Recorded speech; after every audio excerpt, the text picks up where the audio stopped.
and we'll start.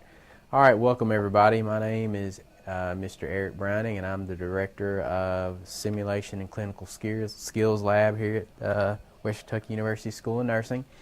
And I'm just going to, give you guys a tour of the lab, the simulation lab, talk to you a little bit about how SimMen 3G works, all of its different functions, and some of the equipment that we used in here to take care of SimMen.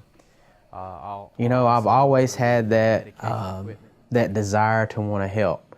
Growing up, when I was growing up, a little kid, my role models were, police officers and firefighters, people that actually helped.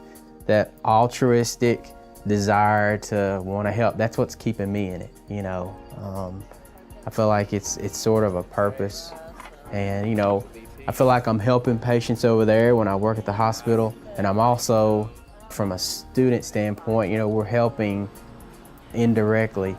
We're helping the students, we're preparing them to take care of those patients, so I'm indirectly helping the patients in that way as well.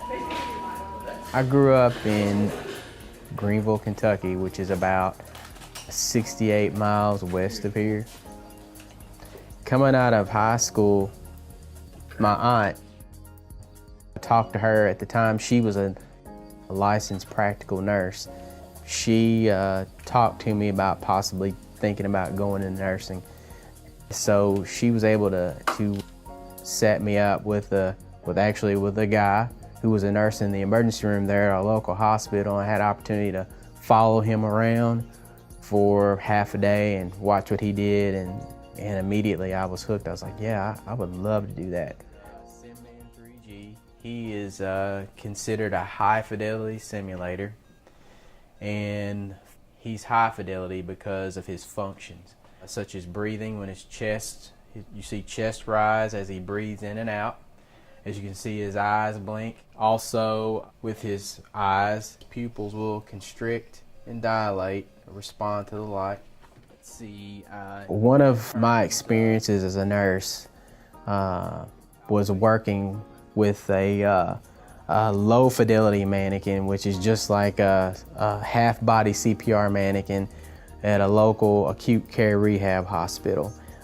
At that time, I was a staff educator, and I was given one of the assignments of preparing the entire hospital, especially the clinical staff, on how to respond to cardiac arrests within the hospital, rapid response type scenarios and situations.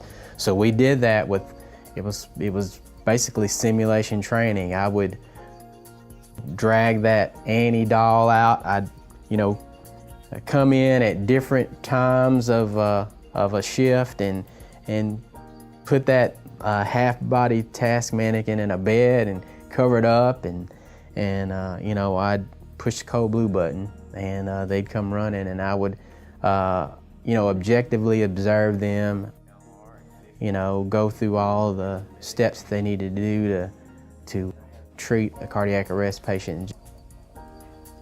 Now, the simulators I deal with now, they are a lot different in that they're more sophisticated.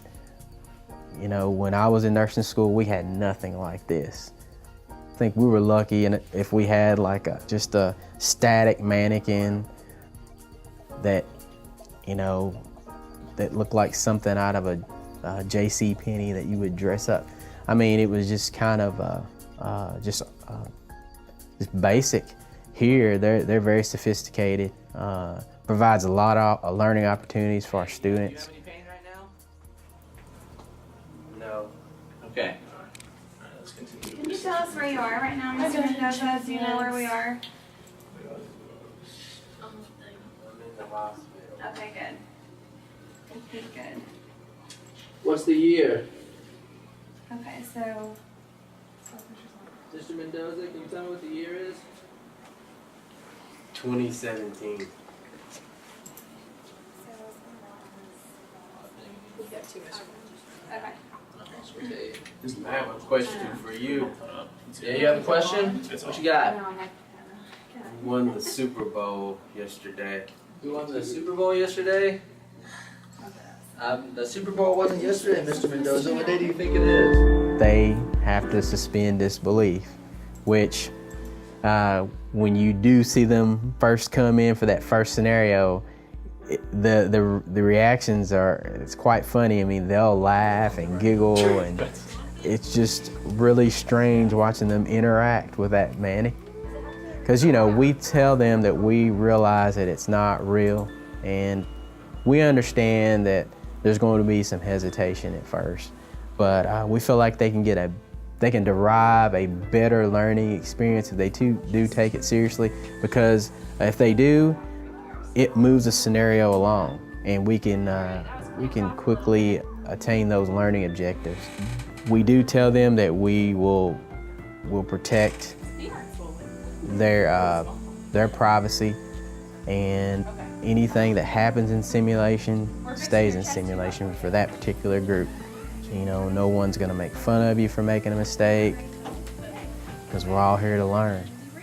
We also focus on protecting the patient. That's number one.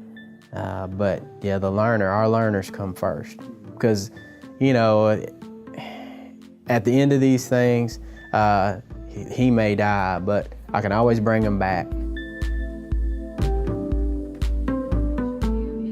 I think when students are in school, and it's good, they're focused on so many things. I think this program, it's rigorous, it's challenging.